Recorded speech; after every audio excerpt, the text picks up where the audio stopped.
Olá, vamos agora falar sobre operadores adjuntos. Então, vamos começar com formas sesquilineares. Então, é uma aplicação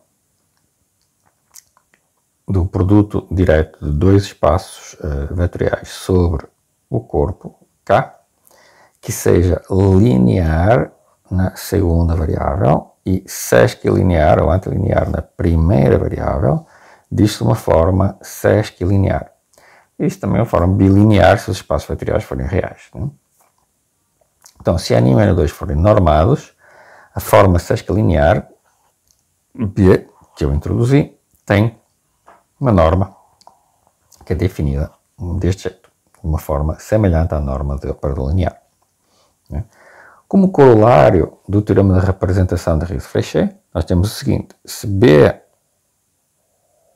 é uma forma sesquilinear em espaços euclidianos, então existe um único operador T, o operador linear de N1 e N2, que representa a B e que tem a mesma norma da forma sesquilinear. E representa neste sentido, Pxy é a mesma coisa que o produto interno de Tx com Y, né? Produto interno no espaço N2, para todo x em N1 e para todo y em N2.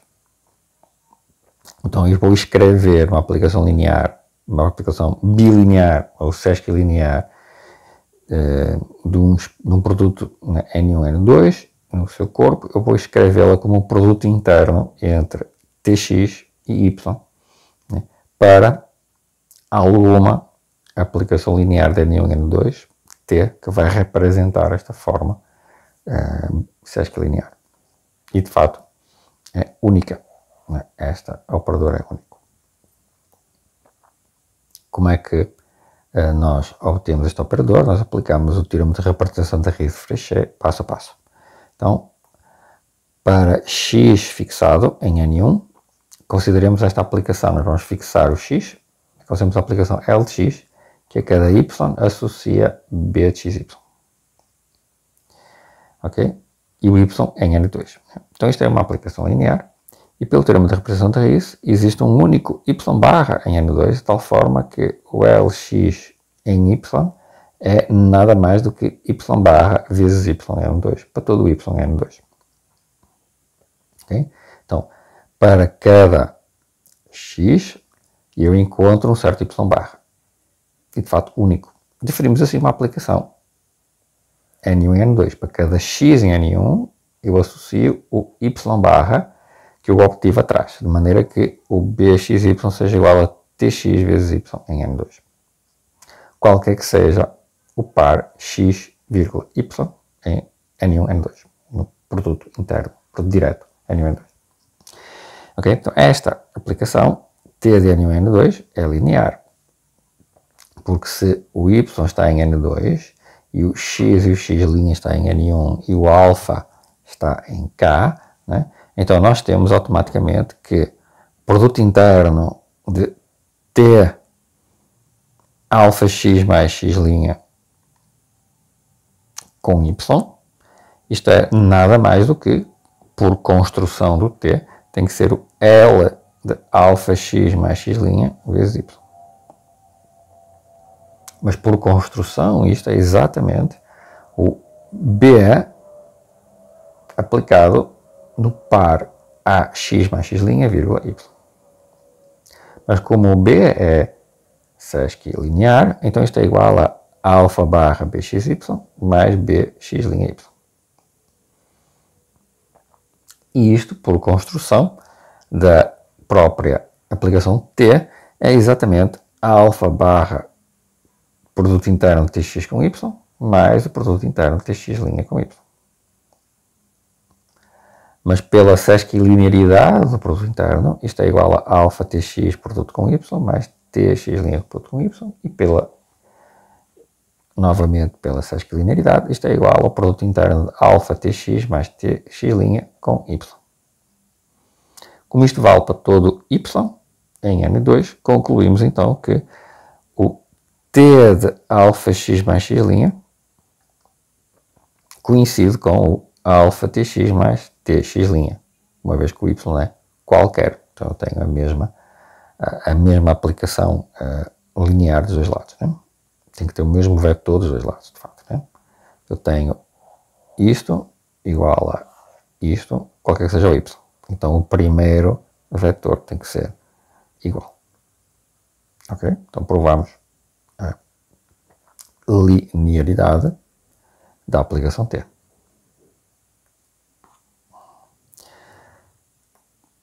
Notemos agora, vamos provar que a aplicação T é única, né, e que está bem definida. Então, observemos que se o T for a aplicação nula, né, então o B é naturalmente a aplicação nula. E se o B for a aplicação nula, eu posso representá-lo pelo T nulo. Se o B não é a aplicação nula, né, então o T tem uma norma que é, por definição, né, dada por este supremo, deste quociente, né, mas, por outro lado, isto que está aqui, né, coincide com o seguinte. O que é a norma do Tx? Né? Isto pode ser enxergado da seguinte forma. Eu posso multiplicar por Tx em numerador e denominador, pela norma de Tx numerador e denominador, né? E obtenho esta expressão em denominador e a norma de Tx ao quadrado em numerador, que eu posso escrever deste jeito. Mas observamos agora que isto que está aqui,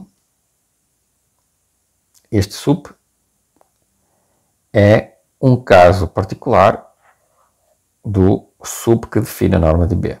Então eu tenho que a norma de T fica menor ou igual que a norma de B. A norma de T, ao operador T, é menor ou igual que a norma da aplicação sesca linear B. Porquê? Porque o Bx(tx) é a mesma coisa que Tx(tx) em N2, que é o Tx em N2 ao quadrado, por definição de T.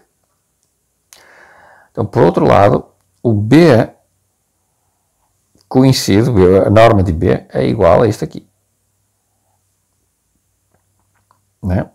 Mas pelo teorema da representação pela desigualdade de Schwarz, isto é menor ou igual que a norma do Tx vezes a norma do Y.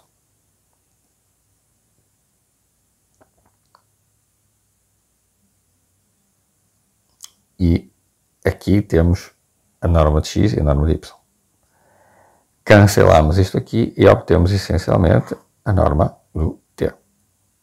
Então, por um lado, né, eu tive uma desigualdade, t é menor ou igual, uma norma de t menor ou igual que a norma de b, e por outro lado, a norma de b menor ou igual que a norma de t. Ok? Então, concluímos que a norma de t é exatamente a norma de b.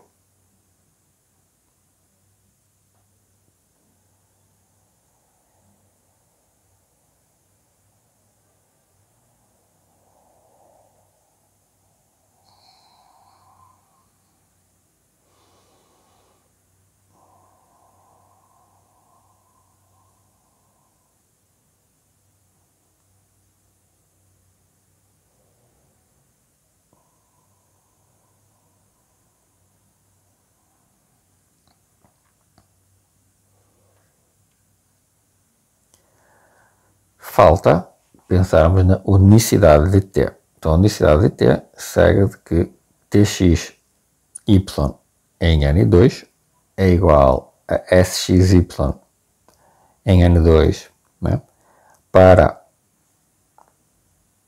x e y em n2. Se isto acontece para algum operador s, então o t é igual a s. Né? Porquê? Bom, porque esta relação para algum operador S vai implicar, usando a bilinearidade, sesquilinearidade do produto interno, vai implicar que tx menos sx, y igual a zero para todo y. E, portanto, o y, se eu tomar um y igual a tx menos sx, concluo que tx menos sx se anula. Né? Onde o x é qualquer elemento da N1. Tá? Portanto, se eu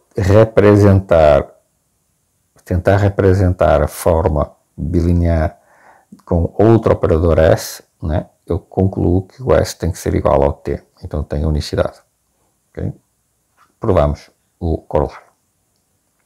Provamos o corolário da representação de formas sesquilineares. Estamos agora prontos para definir operador adjunto. Então, o exemplo padrão de forma sesquilinear limitada é exatamente o próprio produto interno no espaço euclidiano. Tá? Quando nós temos N1 igual a N2, tomamos T igual à identidade. Então, o corolário permite definir para cada T um operador de N1 e N2, o operador adjunto T estrela de N2 e N1 desta maneira. De maneira que o YTx em N2 é igual ao T estrela YX em N1. Okay? Em que eu substituo a aplicação linear B, portanto eu faço um BXY como sendo XY. Okay? Ou, se vocês quiserem, mais concretamente, eu defino BXY como sendo YTX em N2 e, portanto, existe uma representação. Existe uma certa representação assim, ok? E este T estrela é o que nós chamamos de operador adjunto. Ok? Então, se agora eu tomar N1 igual a N2 e o T é um operador de N em N, certo? Então, este T diz-se normal se comutar com o seu adjunto, se o T comutar com o T estrela, e diz-se autoadjunto se o T coincidir com o T estrela. Ok? Também se diz, no caso de K igual a R, também se diz um operador simétrico, se T for igual a T estrela, e no caso de K igual a C é muito utilizado o nome hermitiano, que aparece muito na mecânica quântica, né, nos livros de física. Ok? Mas essencialmente são operadores autoadjuntos. O T é igual ao T estrela. Okay? Em dimensão infinitas tem muitas mais sutilezas, né? Inclusive em circunstâncias em que o T não é operador contínuo. Okay? Isso aí é outros detalhes que não são para tratar aqui.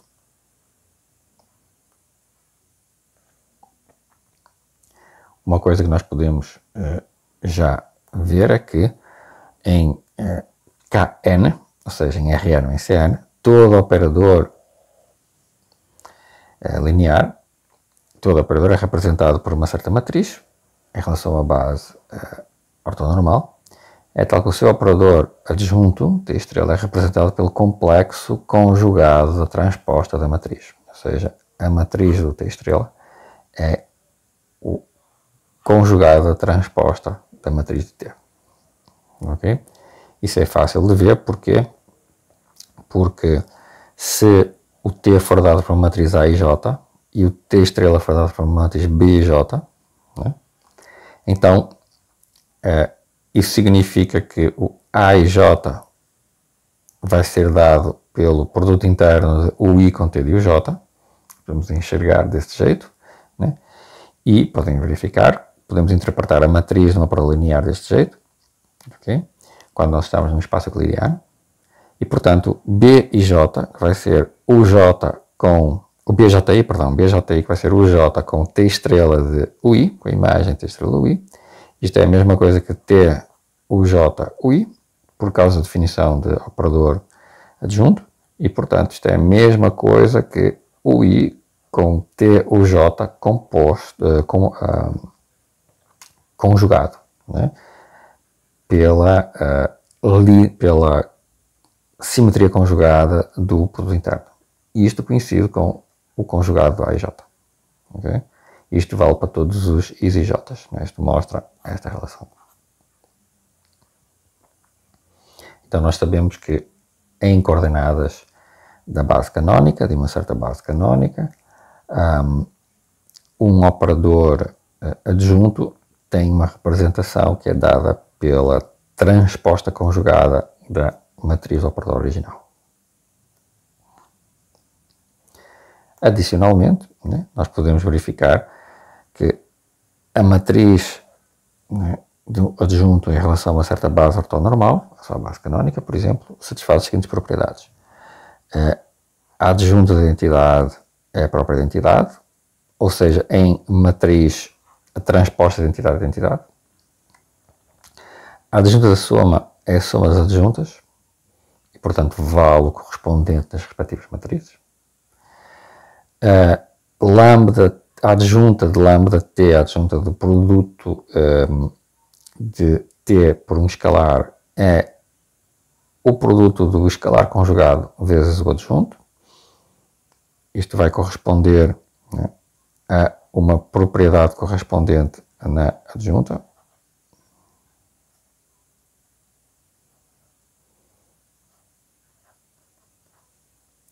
Uma propriedade correspondente na matriz. A adjunta da composta é a composta das adjuntas na ordem inversa, vale o mesmo correspondentemente às matrizes. A adjunta da adjunta é a própria operador, então vale o correspondente nas matrizes. A transposta da conjugada é a própria matriz. Ok? Então, estas propriedades operacionais da adjunta são vistas nas matrizes de forma paralela. E vamos verificar também, podemos ver, que tem certas propriedades especiais de operadores autoadjuntos com o produto interno. Nós veremos isso no próximo vídeo.